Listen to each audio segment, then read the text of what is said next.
The president of UPenn resigned over the weekend. We'll play the outrageous comments that led to her resignation. But for us conservatives, if we're going to remain American and consistent, we have to reveal the hypocrisy of the left while not adopting their tactics or compromising our values. Free speech, it's never a bad thing. That's the reality we dispense in today's preamble. The battle for free speech has made strange bedfellows as the totalitarian left has taken over media, entertainment, and education. Here's traditional liberal Bill Maher discussing how the left-wing press has been slow to recognize the leftists among us who are antithetical to free speech.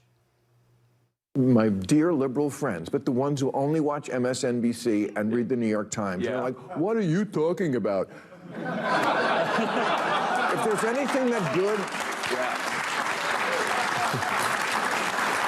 if there's anything good that has come out of this, it's that now you see what we've been talking about. For we were not making it up. Absolutely. Like watching people, I was reading something in Politico saying it's like, you know, people are getting in trouble these days for their speech on campus. And I'm like, welcome to the party, dude. In the wake of UPenn's president resigning, some of her defenders are making the case that those who hate the Jewish state of Israel have a right to support Hamas and despise the Jews. CNN talked to a professor at UPenn about the deteriorating situation on campus. I understand that, you know, the lack of desire to unequivocally condemn calls for genocide is sort of coached within the framework of free speech. But unfortunately, and many people have written and spoken about this, it's hard to cast a university like UPenn as sort of very much pro-free speech. Speech tends to be limited in many different respects. So I am actually a proponent of free speech. So I think people are probably going to have very different opinions depending on where they stand politically and how they feel about the Israeli-Palestinian conflict, et cetera. And that's a good thing. People should be having debates. So now you understand his point. If you're a conservative on these campuses, you're being canceled and silenced all day long for simply disagreeing with the left about government's role in our lives, on the wisdom of slaughtering babies in the womb, or law and order, for example. But if you're a Jew hater, your speech is allowed all day long. Harvard's president, Claudine Gay, who is facing increasing pressure to resign over her double standard, was grilled by Congresswoman Elise Stefanik on Gay's selective suppression of free speech. We embrace a commitment to free expression and give a wide berth to free expression, even of views that are objectionable. You and I both know that's not the case. You were aware that Harvard ranked dead last when it came to free speech. Are you not aware of that report? As I observed earlier, I reject that characterization. It's the data shows it's true. And isn't it true that Harvard previously rescinded multiple offers of admissions for applicants and accepted freshmen for sharing offensive memes, racist statements, sometimes as young as 16 years old? Did Harvard not rescind those offers of admission? That long predates my time as president. But you understand that Harvard made that decision to rescind those offers of admission? I have no reason to contradict the facts as you present them. Correct, because it's a fact.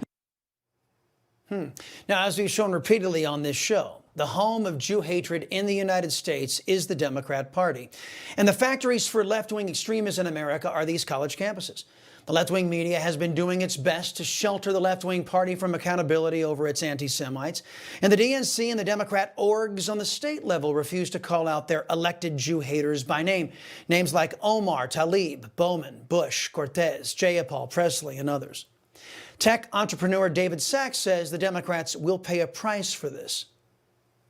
A lot of Jewish people are realizing that they don't have a home on the left anymore. And I expect that many Jews are going to start shifting right and into the Republican Party, to a place where I've been for a while. But the politics aside, there are real constitutional, institutional, and ethical questions we must examine with the latest round of left-wing hate. In America, is hate speech protected speech? The answer is yes. Americans have the right to hate other people because of their race, religion, political affiliation, or worldview. Nobody breaks a law by being hateful.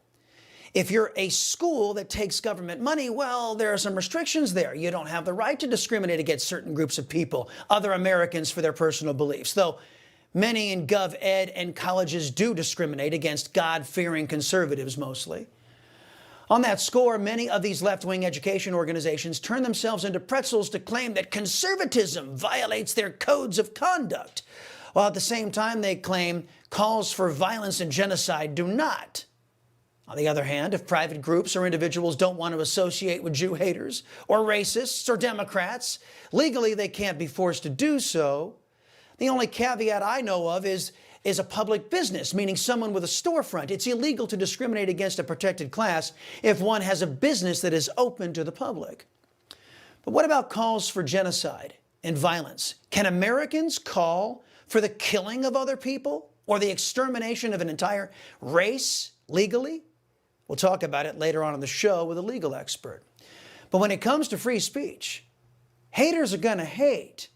And whether it be know-nothing kids on college campuses or know-nothings in big government, when they tell us who they are using their free speech, we have the right to condemn them with ours.